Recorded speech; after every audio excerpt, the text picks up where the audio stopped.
where their beliefs come from, because I can't ever discount them, right? I know for me, I found myself in not just one or two domestic violence situations or relationships. And I wasn't sexually abused as a in my youth. I witnessed a lot of domestic violence. It was just kind of the normal. You know, it's going to be the weekend and it's going to be all weekend long and maybe a Thursday night, you know?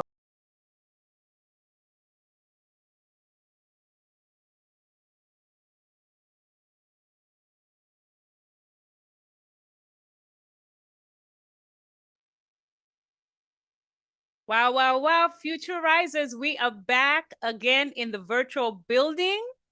And we're here with a power duo from Family Services in New York City. Because you know we have to represent New York every time. Why? This is a Hudson Valley podcast. We're so deep, that's our reason. So we have Miss Simone and Miss Jen. They are back with us to do a deep dive. And as you guys know, Miss Sound is here to keep us all calm and copacetic. Look it up. I don't quite know how to spell it, but I do know how to say it. Miss Sound, say hello to the people. Hey, people. How's everybody doing? I'm here. Get to Yes, talk, get into some things. she's here. So, guys, again, as you know, we normally do the word of the day. We're going to do that at the end of part one of this conversation. And as you know, if you're keeping up with us in part two, we've got another game. Yeah, we do. Yeah, we do. We're gonna keep mixing it up. We want you to be educated, but still laugh at the end, so you walk away feeling completely refreshed and ready to tackle all of your developmental needs. So we're going to do word of the day to end part one, and we'll have rise and fall to end part two with the addition of a game. So, Miss Simone and Miss Jen, I'm going to have Miss Simone start. Tell us who you are. Why are you talking to Raise Voices today? And Miss Jen is going to take it away in a similar fashion. That's good. Hello, everyone. So I am here, well, Jen and I here to talk probably for the same things, right? We work in victim services. So we work with folks who are victims of crime of all kinds. But overall, most of our folks that come here are victims of domestic violence and sexual assault. So we have some expertise on those areas specifically. And I am a coordinator of training and onboarding here for all the new staff. So have, a little bit of knowledge on how to learn about these things. So that's my role. Miss Jen. Well, I am Jennifer Simpkins. I am the coordinator of outreach and expansion here with Family Services. I've been here about 3 years now. And my role consists of external trainings with community partners, some internal trainings with some of our newer staff, but mostly it's a lot of outreaching to these community partners, letting them know what services we provide, but not just them, but the people they service. So our community, our media community, letting them know that we have services not only in English, but bilingual. And that, we are a 24-hour service for anybody that's been a victim of a crime here in Dutchess County. Love it. Love it, love it, love it, love it. So before we go into particularly what you do, can you guys individually tell us, why did you choose this type of work? I mean, you have to be made of some strong things, as they say, or just the biggest heart to go into anything having to be with the word crime or sexual assault. Talk to me. Just help me out, because I'll send you the money to do the work. I don't know if I can be calm enough to not be angry in those situations. So I'll donate. So talk to me. Why did you get into this? Of all the things you could have done with your life, with your time, with your skill, why? I can go. You want to take it, Simone? Either is fine. I can just say I did it for for me in a way, because I didn't have a voice when it was happening to me. I am a victim of sexual assault. I am a victim of domestic violence. I am a victim of crime. And if I would have known that there were resources out there, maybe I could have felt more prepared to deal with the what happens after the after effects of those things. Um, and now I get to help young people know that that is a possibility, that healing is possible, that you can have a life outside of your victimization. You're not defined by it. You can rise above it, and that you can actually have relationships that can be healthy in the future. Wow. It's a big calling, if I'm allowed to use that term with both of you. That's all I'm going to say to Miss Simone. It's a calling. Okay. This is not a preference. That's all. That's what I'm going to. This is not a preference. This is not an easy selection on the list of what do I want to be when I grow up. Miss Simone. Yeah, I don't think, I would hope really in a sense that no one wants to be working in this field when they grow up, because they should know about this field, right? Yeah. I mean, a fact that we know is that a lot of folks that choose this work is based on their own experiences or experiencing things through people they love, their loved ones went through something. I'm also a survivor. I think a lot of us choose this work for that reason. And I agree with Jen, right? Being there in the way that no one was there for me at the time, being able to grow in the areas, the services, being able to make sure that we are able to provide the best services to as many people as possible, in ways that work best for those people, right? Because everybody's different too. So it's not enough to read a book and say, oh, this is how you do it. You have to sort of model it to that specific person. So, yeah. So before we get into specific things that you want to teach us, I'm gonna borrow from Miss Sounds just because it's on the top of my head and it's always on her heart. I'm gonna try a heart question, Miss Sounds. If I mess it up, save me, please. What does your individual respective self-care routine to keep you filled up, empowered, and returning the next day to this work looks like?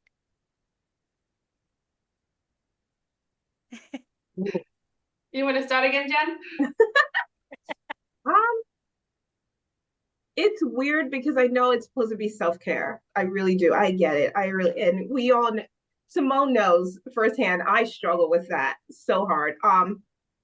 But I to be completely honest, my self-care is caring for other people. Like, do I show up for my children? Do I show up for my father? If I know that they are okay, then I am okay.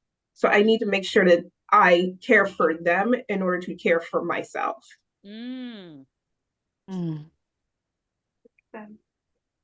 I love self-care. I will talk about it for hours. Jen is nodding. Especially when we get new staff, right? It's a big thing to make sure that those routines are established early so that it becomes sort of like a routine almost to do it. Because otherwise you end up kind of like Jen and I both. It's easier said than done, right? You really have to put in effort and energy and prioritize yourself, right? Which can sometimes be hard, especially if you have gone through some of these things yourself. A lot of the time you'll learn not to prioritize yourself. So it's important that we learn how to do that. So I have fidgets. I'm sitting right now with all kinds of little weird things here. For during the day, it's nice to have, something to just occupy. I get, jittery if I don't have something, even if I'm in a meeting or something. So that helps me. And then something that's really huge for me is to have a routine between work and home, to separate it, because sometimes it is hard to leave things at work, right? So for me, that means I have breathing exercises. I have a sign on my way home that I always tell myself when I make it to that sign, that's where I have to leave work. So take a deep breath and say out loud, I am off work. My time and energy is for me and my loved ones. And then that's where my focus shifts over. Oh, Mm. that's lovely. I've never heard that. And I might borrow that. Okay. So if Ooh. you see Yeah, me in the community absolutely. using it, I stole it from you with no shame because Good.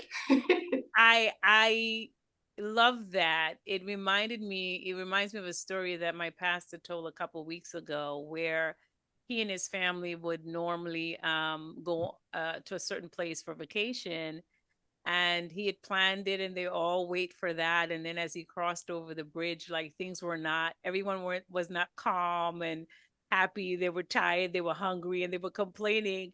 And he just remembered thinking, like, I don't even want to go on this family vacation anymore because just his entry point from leaving New York to go to this other state did not come in this kumbaya moment.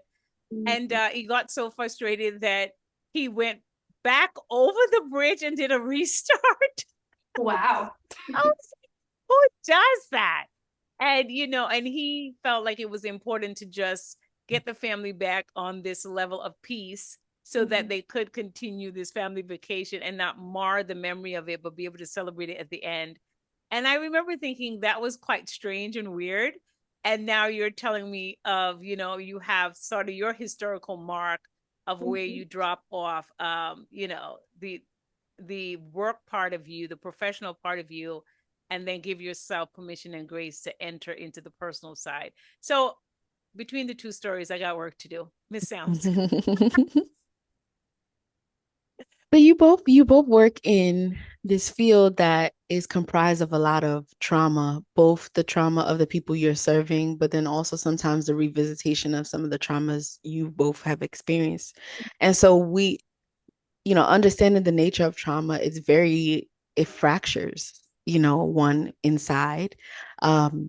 Break feels like instead of a whole person, you feel like pieces of a person. And so I'm interested in your perspective on boundaries with, when you revisit some of these experiences that may or may not have been a part of your story, your perspective on what boundaries mean when it comes to engaging versus living still compartmentalized and fractured. Can you kind of explain a little bit about how you process that? Trying to think, how do I do that?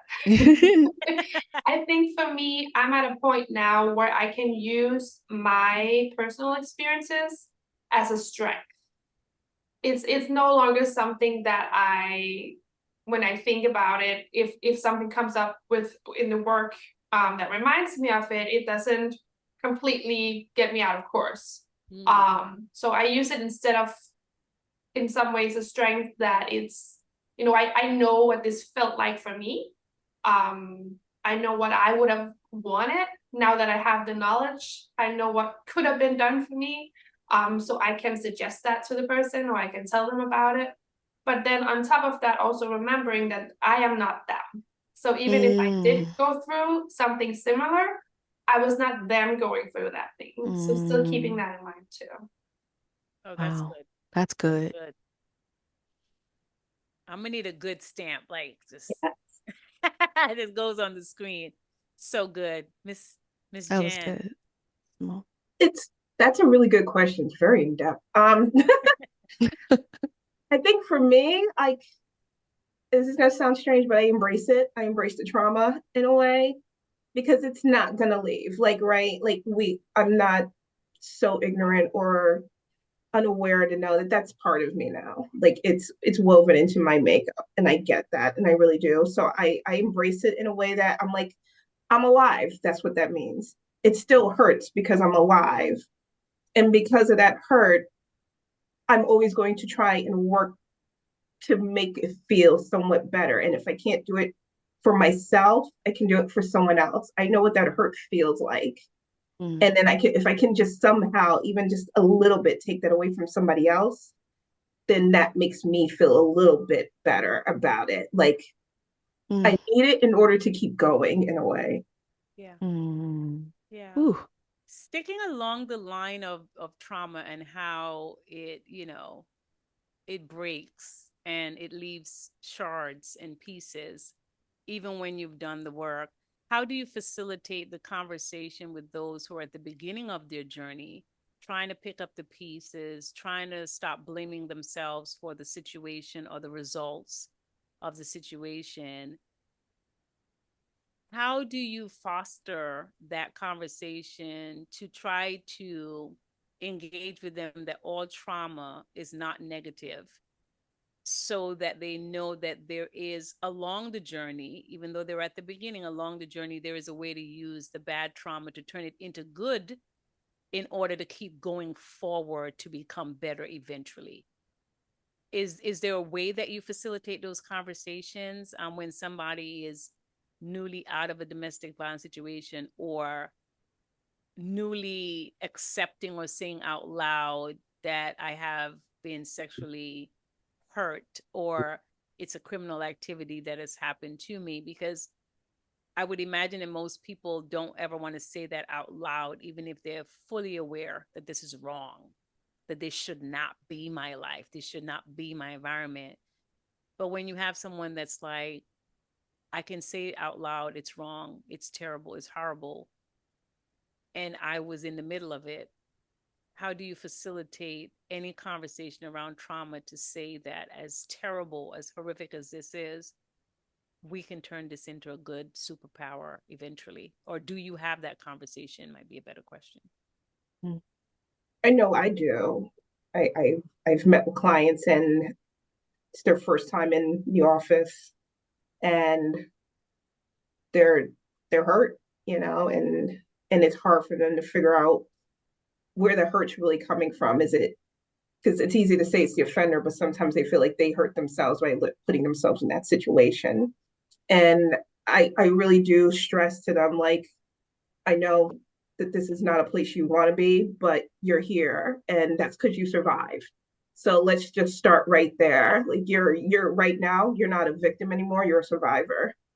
And that is your superpower, is that you got yourself to this point, and you're going to continue to get yourself to another point, and you're going to keep taking another step to get to the next point. So we don't have to stay stuck, and we don't have to go back. We can go where you want to go, and it seems like you want to go forward. So how do we make that happen for you? What's going to feel good for you? Because you've already started. This is your path now. You get to line it how you want to walk it. Oh, so good. So good. Mm-hmm.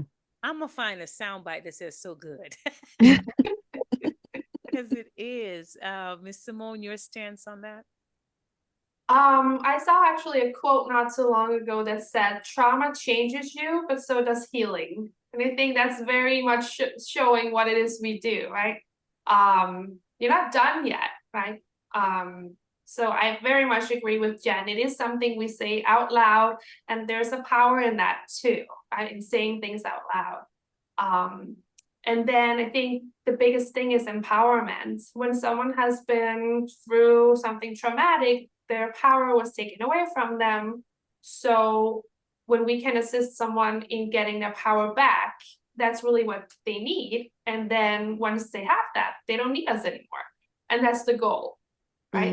The goal is really for them to not want to see us again. Well, not in a bad way, of course, but right, yes. but yeah, that's really where the conversation often starts for me, is saying, I acknowledge that this happened to you. It's awful. Yes, it's terrible. It's not your fault. How can we get you into a place where you feel empowered again? Go ahead, Miss Sounds. I want to say this so in a way that makes sense, but I feel as though self-acceptance it can be a balm for trauma in some ways. And I want to know, in both of you, your experiences, when you have faced moments where you have to engage in self-acceptance or radical self-acceptance, what are you accepting? What have you accepted of your experiences that creates that balm for that moment? Great question. Oh, I love these expressions right here. That brain is like, yeah. I think we just have to accept that we're human and that things happen to all kinds of human beings. And that even if we mess up here and there, that does not mean that we deserve what happened to us. So accepting that you don't have to be perfect for it to still be something that shouldn't have happened, and forgiving yourself for being hard on yourself. That's something I have definitely also still sometimes need to work on, right? You know, I don't have to be perfect, and it's okay to not be on my own, case all the time. Yeah. What about you, Jen? Thing I learned to accept is that I'm going to be strong, right? Whether I want to be or not. Because there's some times where you want to break, but you can't. So, with my past experiences, I feel like there have been moments where I physically I've had to be strong, and that'll take over. And then there's times when I have to be mentally strong, and that'll take over. And there are some times where you just have to like shove down those feelings, and you're going to be emotionally strong. And so I've learned to trust in my strength. Like I've learned to trust in the strength, just a whole strength of myself, and be like, I'm gonna get me through this. Oh my gosh, it's so good. Mhm. Future Rise, I promise you, I told you guys, these are so organic. So if you see us, if you see that all we can do is validate, is that we're in the seat with you hearing this for the first time. So if validation is all we have, I think we're still doing okay, because these are amazing answers. We've not heard these before. We've not had this conversation before. So we're being introspective, and we're kind of pulling these things into ourselves as we hear them, appreciating them, digesting them, processing them at the same time that we're navigating the next question, right? So I just need you guys to know that when we said organic, we meant that. I have a personal question before Miss Sound hits the other one, and I want to be careful. And I want to say to the ladies, you can decline answering this question. We owe no one nothing, but we owe you guys a safe and comfortable place. And I'm getting emotional thinking about the question because I think it's really personal. What was the thing, if you are able to share, that was your walk away moment? I got to get up out of this moment when you were in your DV situations. That's part A. And do you share that with some of the people that come your way to allow what you're saying to them to hit home so that they know you're not talking out of a book? I don't know if you're comfortable enough to go that deep. I'm okay with mine because I'm a little more recent. uh, I mean, I thought I met the man of my dreams and fully engaged. And my walk away moment came when I got pushed into a door and almost punched in the face. Yeah, no. And I was like, we're not going to relive my childhood. I'm not going to be my mom, and that's not going to happen today. And I'm not going to be my dad. So I'm leaving this. And I was lucky enough to get out of that situation. And that strength that I was talking about before came up. And it was a little physical strength. Yeah. And it was a lot of mental strength, just like plotting my exit really quick, how to get out of there. And I realized I don't need to be that person. I don't need to be my past generational traumas. I get to be my own person right now, and I get to be my own advocate right now. And I'm going to tell myself, you don't have to be defined by this moment. You're going to be defined by the actions we're going to take after this moment. Yes. And we're going to stand up for you because who was there to stand up for you when you were little? And we're going to show up for older Jen today. And so that was my walk away moment. I'm sorry, what was the other part of that question? Share that with your clients, or maybe there is a parameter in your work that you cannot share that, even if you did it in a very ambiguous way, just to give relevancy to whatever advice or support you're offering. I don't share it with them because I want their experience to be the forefront. This is them and this is their experience, and I want to give them my full attention. I will tell you though, I've sat in a room with a client who is going through it, and I can say, I understand, and they will look you in the face, and they know you know. Mm, I'm gonna tell you right now, trauma knows trauma. mm, Trauma knows trauma, and they will. And I've hugged them, and we've had that moment. Nothing had to be said. We just know. powerful. Mm. Very true. I also don't mind sharing my experience. Mine was kind of the opposite, I feel, of Jen's in a way, because there was a lot going on towards me that I sort of just took. So it wasn't until there were threats made to my loved ones of harm, and I knew that those threats were not just threats, that they would happen if I didn't do something about it. And that was my moment where I realized, okay, this has to end. So that was my moment. And I think for me, I work with the 3 Ps. I don't know if you can feel that I do teaching a lot. But I work with the 3 Ps, which is professional, personal, and private. So we all have those in us, right? So if I'm in a professional setting, I'm gonna try to stay in the professional area. I'm not necessarily gonna share my personal information. Sometimes it might make sense to use a little bit of it, kind of like what Jen said, right? You can say things without saying them. You can show that you understand something without specifically saying this is what happened to me, but just sharing that, something also happened to me. And I've been in this situation that's, if we're in family court, saying, okay, yeah, family court can be scary. That was my experience too, or whatever it might be that's similar to what I went through. So I would say I can dip into personal, but I never go into the private stuff. I thank you both for having the courage and still having the courage.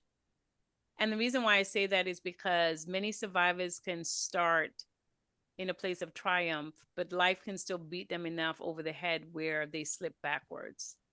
And you guys are saying, there's no slipping back. I have too many people to pull forward. So I have to forge ahead. So I want to thank you for that. And before Ms. Sound asks her question, I want to say to the future risers that will hear this conversation, I want you to think about when you have someone that you consider wiser than yourself, whether it's because they've lived a longer life or they've lived their life a certain way. When we say to you, body language matters. These two ladies just gave a very strong example as to why someone who's gone ahead in life says that to you. I speak to the teens that may watch this episode to say, when you refuse to speak your words and someone who loves you, who's watching you, who's studying you says, I know something is wrong. I'll be here until you get ready to talk to me. These are the unspoken things we're talking about. It's not just someone speaking to speak, especially if you know they love you. Teenagers, especially if you know they love you. Husband, boyfriends, partners, that male. When the wife, the girlfriend says to you, baby, I know something's off, but I'm going to be here for you. The unspoken, the body language can tell a lot more than the words you choose to share or the words that you share that does not give full truth. So I wanted to draw attention to that. And I wanted to say that when you have a trusted source, and you must know it's a trusted source, and they say something about the body language, pay attention, give respect to it. Miss Sounds. Yeah. My question is going to be purposefully broad, just so you have room to dance within the answer for it. And you can take the time to process it for your experience. But I just have a word that I just feel like comes to me in this moment with this conversation, and that is tone. And I want to know what that means to you in your current and in your past experiences with trauma, but also what does that mean in your line of work with other people? Tone. I love these faces. Y'all don't understand. There's processing happening. My heart is jittery. I love it. I think I might have an answer. I think for me, tone goes along with sensing the person, kind of like what you just said before, right? Like sensing their body language, or also the things they say, and whatever it is that's going on today, and figuring out which tone is the appropriate tone to use with this person right now. Because some people need things in a very calm way. Some people need it in a more direct way. Sometimes we have situations where we have to be very straightforward about, what are the options and what do they look like? And sometimes they're not all good options, but that's what we have to pick between. So I think the situation and the person really defines what tone needs to be used. It's you, Miss Jen. You did say we could keep it broad. So I'm gonna talk about the tone of your life. What's the tone that you want to live by? And I think a lot of times when you come out of your situation and you're dealing with the trauma and you're now hopefully in a place where you're healing, you get to now set the tone of how your life is going to be. So you get to set the tone of the kind of boundaries you want to have in place for any kind of relationship, whether it's intimate one or just even with family. You get to set that tone. You get to set the tone of how you want to treat yourself now too.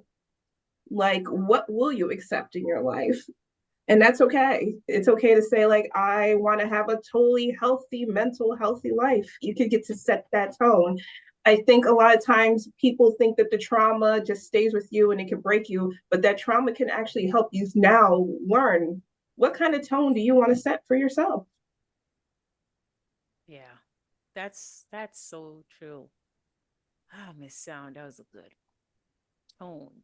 Oh. My goodness. And being able to adjust the tone in the reality of the moment, depending on if you're even speaking to yourself or outwardly to someone else. That's a good one. You're right about that. So I'm going to ask a question that might sound more like a statement. And Miss Simone and Miss Jen, you are to correct or redirect me. I believe, based on people I have met that have had traumatic experiences, whether it was from childhood or from teenage years, who end up in domestic violence situation, have all been sexually abused or molested at a very young age.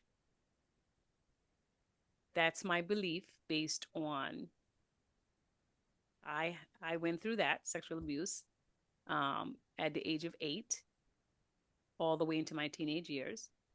And most people that I've met also have had similar situations. Is that a true statement or not?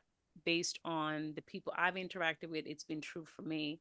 But in your work, is it true that it's started at a young age and that's something got broken, and as a result, someone ends up in a domestic violence situation just because there's been some broken parts that normally have some type of sexual abuse or neglect at a younger age?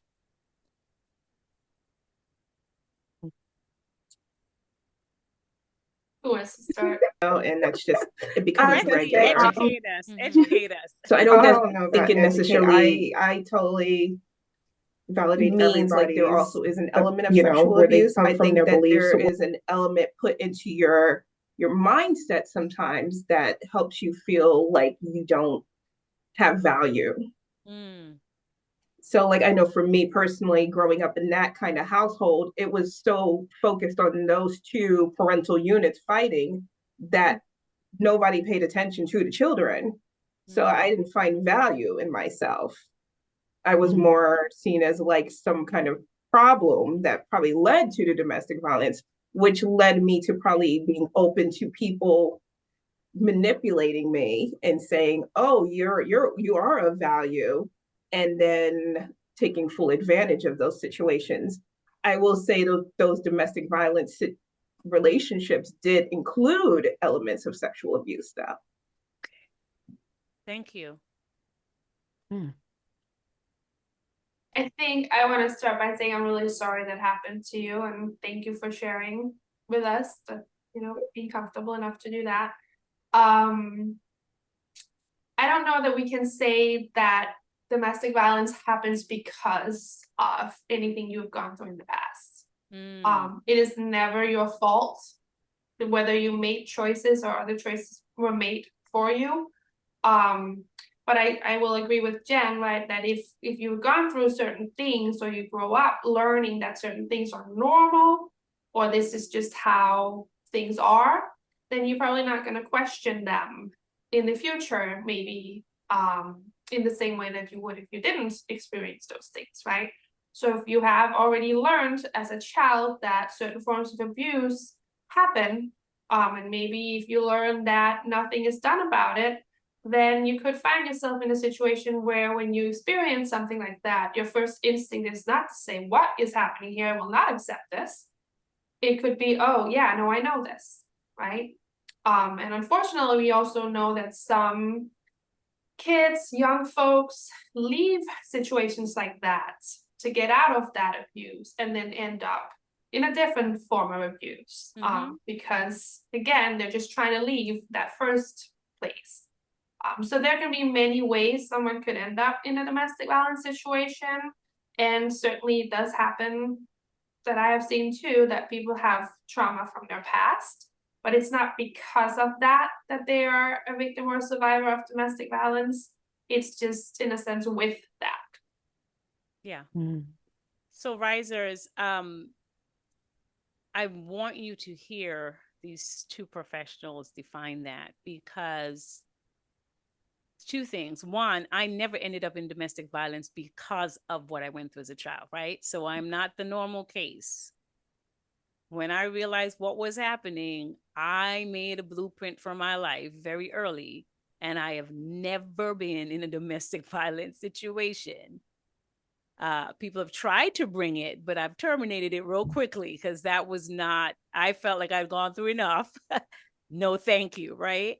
So I don't bring that to light to say that everyone, I'm just saying the people that had gravitated to me for many years, they went through sexual abuse, they went through domestic violence where I didn't, and we just kind of found each other. I don't know if there's like a scent, a perfume or something, but we kind of found each other, and they were looking at me like, I don't understand why you didn't end up in a domestic violence. And I was like, well, my childhood was enough. That's what it was.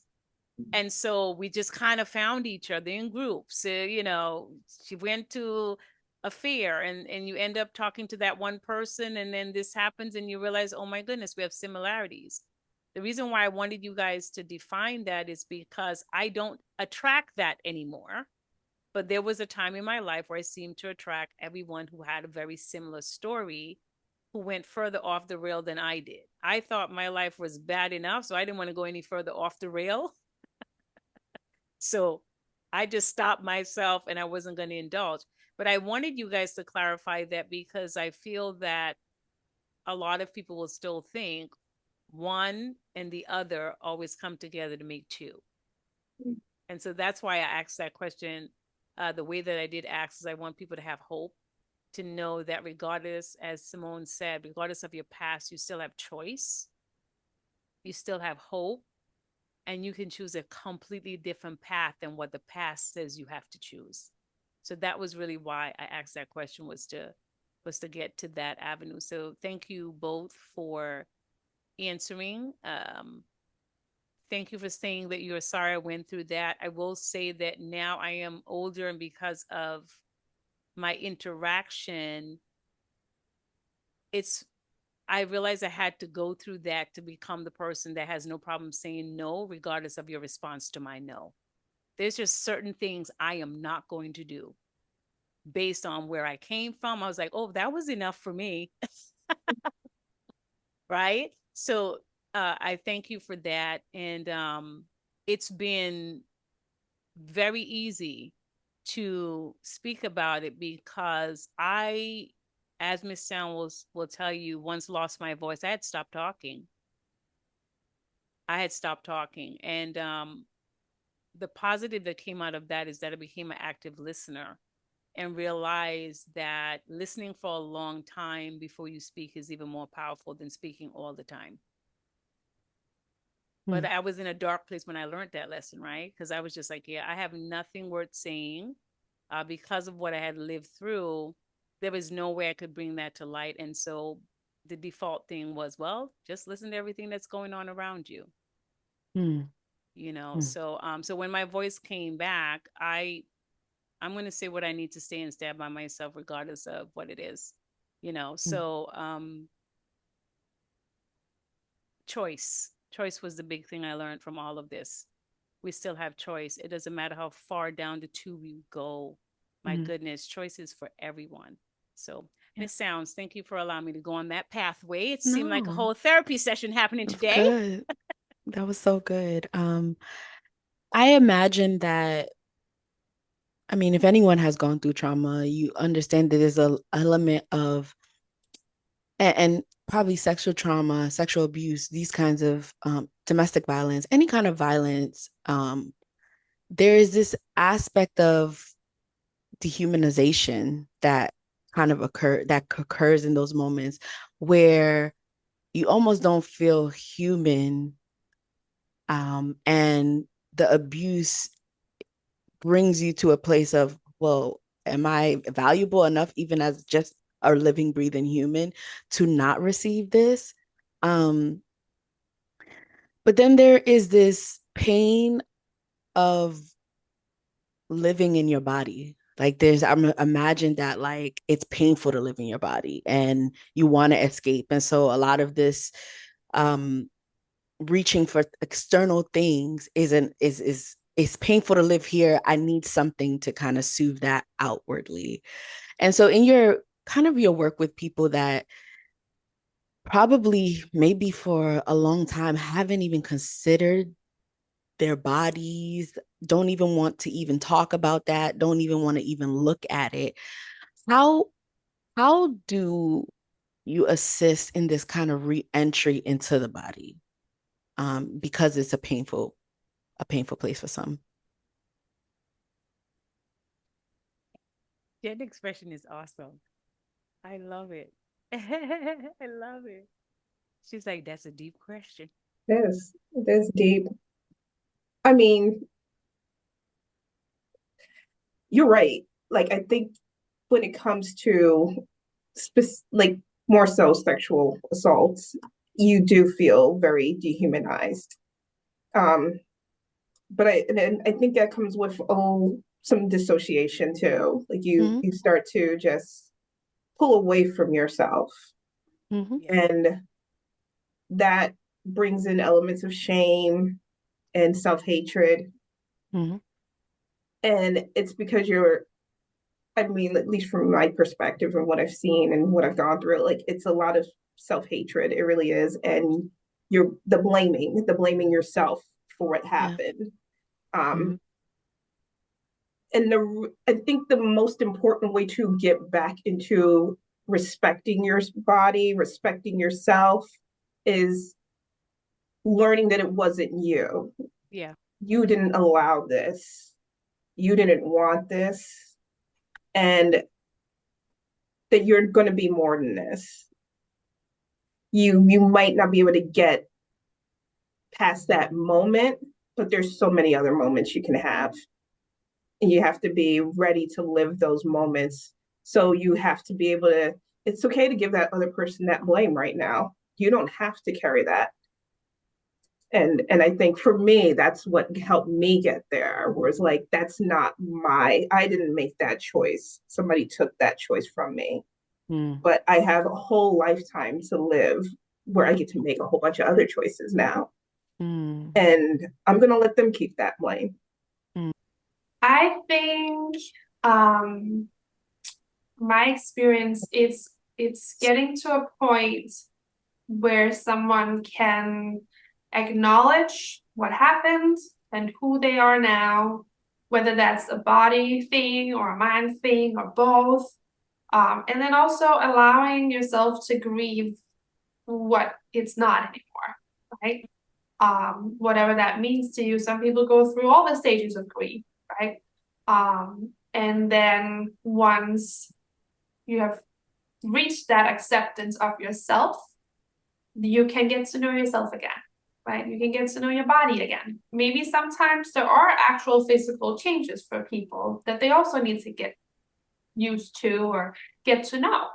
So I think, you know, the acceptance of yourself as a person who went through whatever it was you went through, and the acceptance of your body as it is now, because it is maybe changed, right? Can I ask a follow-up to that, which is, I love what you said about accepting that you are right now, as you are, not the same person that was before. What would you say to someone who looks down and looks at themselves and all they see are the scars and the wounds? What does wounds mean as a survivor? That depends on the survivor, right? I think the most important thing for me to point out to them would be that none of that is weakness, right? And that, again, it's okay to feel whatever they feel. Some people are going to feel, you know, maybe sad or upset about whatever it is they see, or some people might be angry about it, or whatever they feel. And some people might be happy and say, yeah, these are the proofs that I am alive still. I made it, and you can see that on me, right? So I think it depends on where the person is. And then you just kind of have to go with wherever they are. And hopefully we can eventually end up in a place where, if not happiness about having scars, it could be, you know, acceptance of, yep, this is the proof that I made it. And now I'm going to go on with my life and continue to make it. Yeah. It's good. So, risers, we're going to stop here because we have a part 2 conversation, and we have to do our word of the day because that's what I had said in the beginning. Apparently, I have to be accountable on here. So it says, it does not matter how slowly you go, as long as you do not stop. And so I need Miss Simone, Miss Sounds, and Miss Jen to tell me, what does that mean? I'll read it one more time for our risers. Our word of the day to end part 1 is, it does not matter how slowly you go, as long as you do not stop. Miss Jen, I'm going to start with you, Miss Simone, and then Miss Sounds will give the final. I will not be doing word of the day today. I'm going to let these ladies finish out part 1 before we jump into part 2.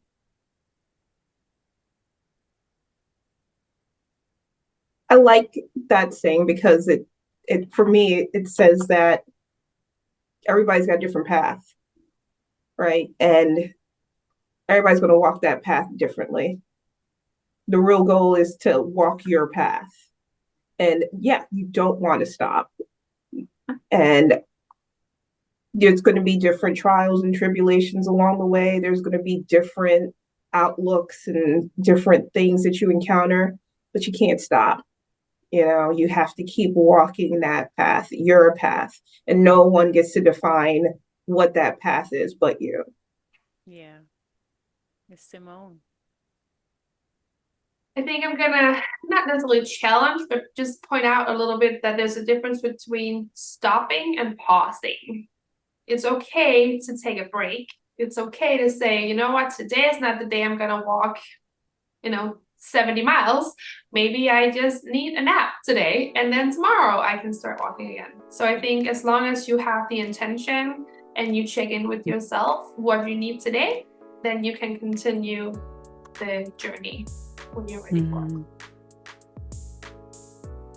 And for me, when I hear the word slow means care for me. It means mindfulness. It means taking the time to be active, aware, and observant of yourself. And when I hear it's okay to go slow, just don't stop, I hear it's okay to care for yourself, just don't stop caring for yourself.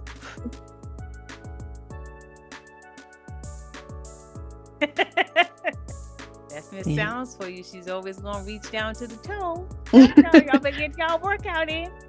Listen, Yeah. Future Risers, we love you so very much. We pray that you continue to support, comment, subscribe, all the things. Y'all know what y'all supposed to do. You know what I'm saying? So just do it already.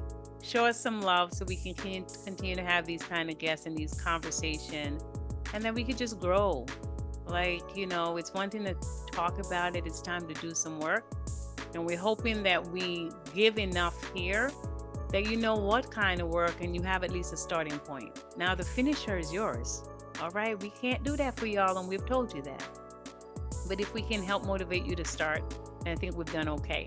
So I want you guys to come back in part 2. We're going to continue the deep dive, and we're going to do our new word game. And as you know, Rise and Fall is always awesome to behold. Hope to see you guys soon. Have a brilliant rest of your day. See you in part 2 now. Don't disappear on us. Come back. Bye now.